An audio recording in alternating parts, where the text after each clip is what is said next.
श्री दुर्गाय नमः। श्री दुर्गा सप्तशती के दूसरे अध्याय में हम जानेंगे देवताओं के तेज से देवी का प्रादुर्भाव और महिषासुर की सेना का वध।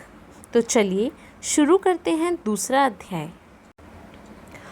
ओम मध्यम चरित्र के विष्णु ऋषि, महालक्ष्मी देवता, उष्णी छंद, शाकांभरी शक्ति, दुर्गा बीज, वायु तत्व और यजुर्वेद स्वरूप हैं। श्री महालक्ष्मी की प्रसन्नता के लिए मध्यम चरित्र के पाठ में इसका विनियोग है। मैं कमल के आसन पर बैठी हुई प्रसन्न मुख वाली महिषासुर मर्दिनी भगवती महालक्ष्मी का भजन करता हूँ, जो अपने हाथों में अक्षमाला, फरसा, गदा, बाण, वज्र, पद्म, धनुष, कुंडिका, दंड, शक्ति, खड्ग, ढाल, शंख, घंटा, मधुपात्र, शूल, पाश और चक्र धारण करती है। ऋषि कहते हैं, पूर्व काल में देवताओं और असुरों में पूरे 100 वर्षों तक घोर संग्राम हुआ था। उसमें असुरों का स्वामी महिषासुर था और देवताओं के नायक इंद्र थे। उस युद्ध में देवताओं की सेना महाबली असुरों से परास्तित हो गई। संपूर्ण देवताओं को जीतकर महिषासुर इंद्र बन बैठा। तब पराजित देवता प्रजापति ब्रह्मा जी को आगे करके उस स्थान पर गए जहाँ भगवान शंकर और विष्णु विराजमान थे। देवताओं ने महिषासुर के पराक्रम तथा अपना पराजय का यथावत वृत्तांत उन दोनों देव ऋषियों से विस्तार पूर्वक कहा सुनाया। वह बोले, भगवान, महिषासुर सूर्य, इंद्र, अग्नि, वायु, चंद्रमा, यम, वरुण तथा अन्य देवताओं के भी अधिकार छीनकर स्वयं ही सबका अधिष्ठाता बन बैठा है। उस दुरात्मा महिष ने समस्त देवताओं को स्वर्ग से निकाल दिया है। अब वे मनुष्यों की भांति पृथ्वी पर विचरते हैं। दैत्यों की यह सारी करतूत हमने आप लोगों से कह सुनाई।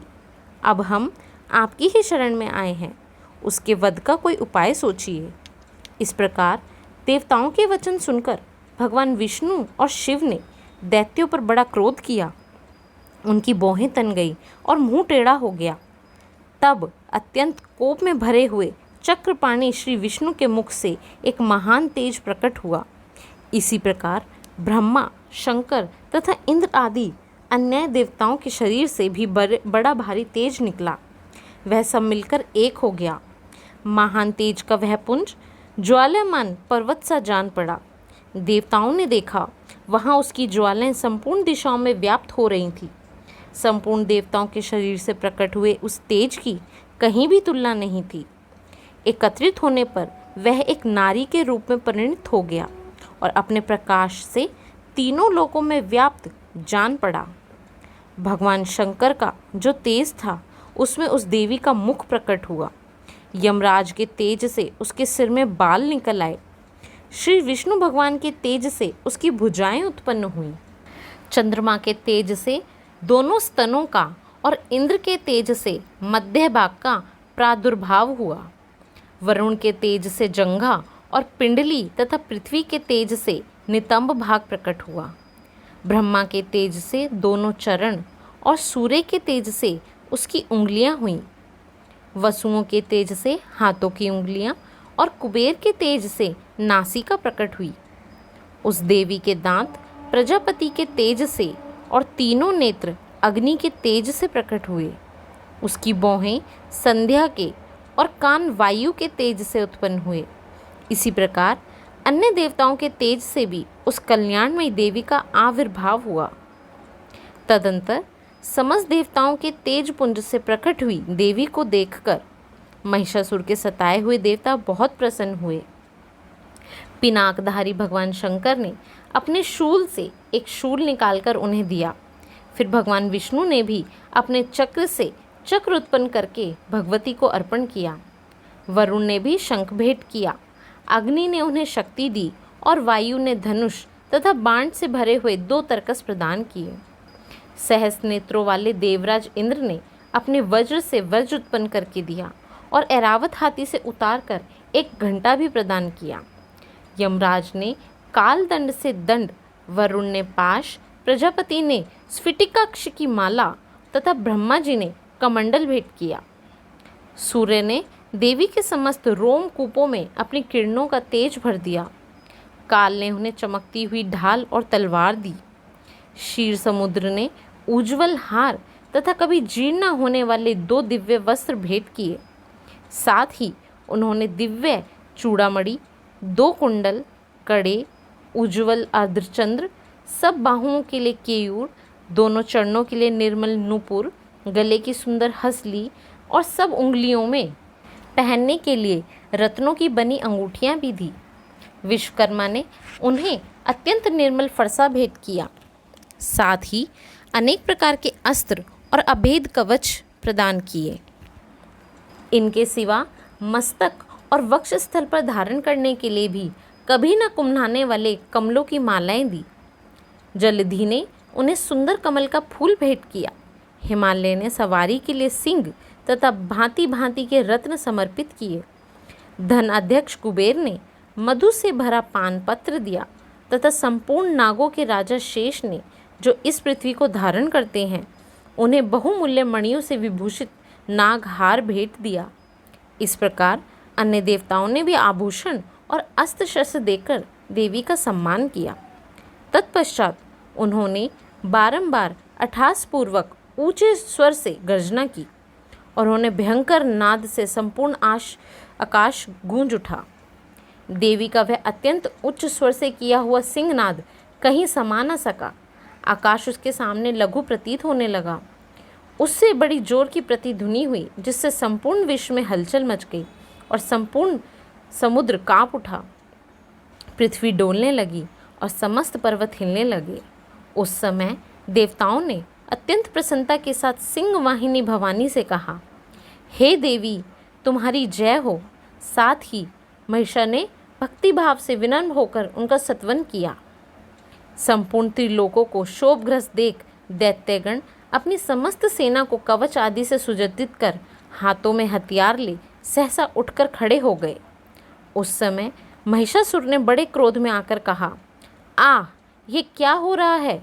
फिर यह वह संपूर्ण असुरों से घिरकर उस सिंहनाद की ओर लक्ष्य करके दौड़ा और आगे पहुंचकर उसने देवी को देखा, जो अपनी प्रभा से तीनों लोकों को प्रकाशित कर रही थी।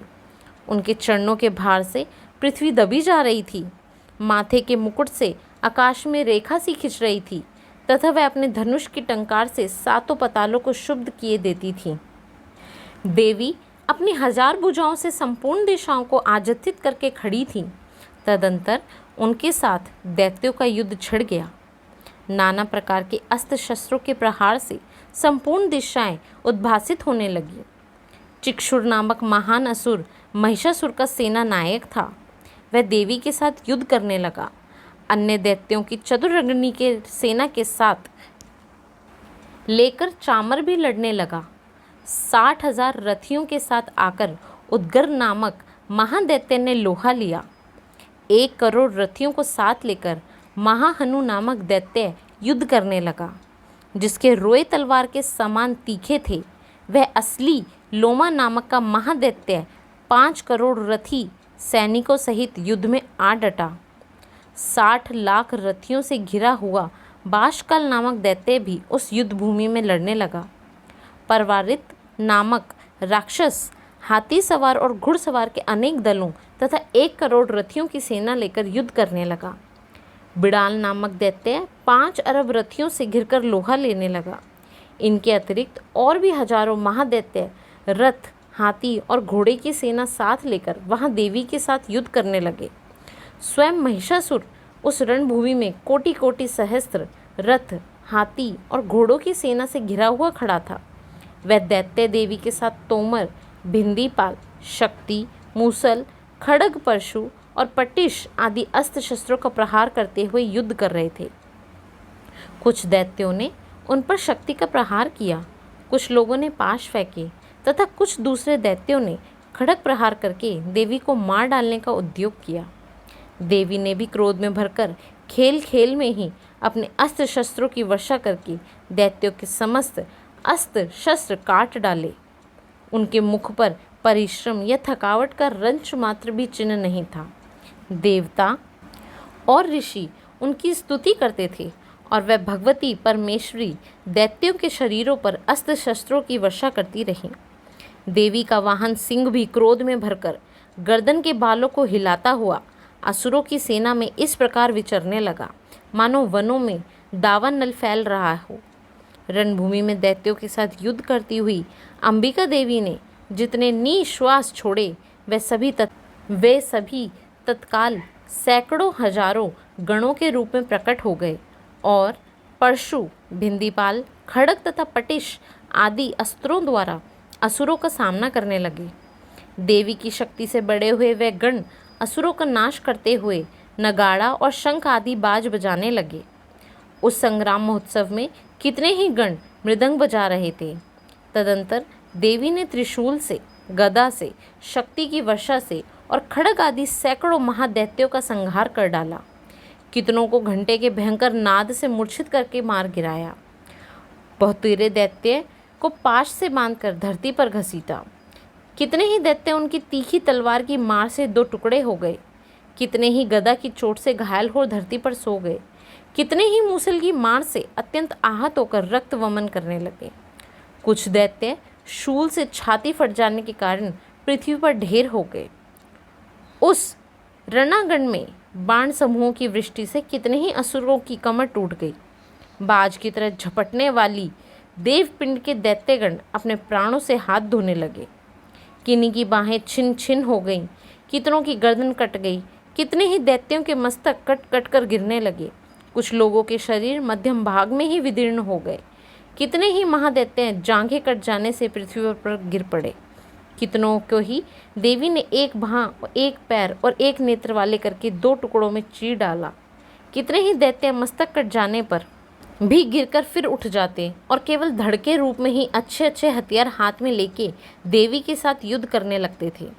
दूसरे कमंद युद्ध के बाजों की लय पर नाचते थे। कितने ही बिना सिर के धड़ हाथों में खड़ग, शक्ति और सृष्टि लिए दौड़ते थे और दूसरे दूसरे महादैत्य ठहरो ठहरो यह कहते हुए देवी को युद्ध के लिए ललकारते थे। जहाँ वह घोर संग्राम हुआ था वहाँ की धरती देवी के गिराए हुए रथ, हाथी, घोड़े और असुरों की लाशों से ऐसे पट गई थी कि वहाँ चलना फिरना असंभव हो गया था। दैत्यों की सेना में हाथी, घोड़े और असुरों के शरीर से इतनी अधिक मात्रा में रक्तपात हुआ कि थोड़े ही देर में वहाँ खून की बड़ी बड़ी नदियाँ बहने लगीं। जगदम्बा ने असुरों की विशाल सेना को क्षण भर में नष्ट कर दिया। ठीक उसी तरह जैसे तृण और काठ के भारी ढेर को आग कुछ ही क्षणों में भस्म कर देती है। और वह सिंह भी गर्दन के बालों को हिला हिलाकर जोर जोर से गर्जना करता हुआ दैत्यों के शरीरों से मानो उनके प्राण चुन लेता था। वहाँ देवी के गणों ने भी उन महादैत्यों के साथ ऐसा युद्ध किया जिससे आकाश में खड़े हुए देवता गण उन पर बहुत संतुष्ट हुए और फूल बरसाने लगे। तो इस प्रकार श्री मार्कंडेय पुराण में सावर्णिक मनवंतर की कथा के अंतर्गत देवी महात्म्य में महिषासुर की सेना का वध नामक दूसरा अध्याय पूरा हुआ। आगे के और अध्याय सुनने के लिए हमारे चैनल को आज ही लाइक व सब्सक्राइब करें व बेल आइकन को दबाना ना भूलें ताकि हमारी अगली वीडियो की नोटिफिकेशन आपको जल्दी से मिल पाए। तब तक के लिए धन्यवाद।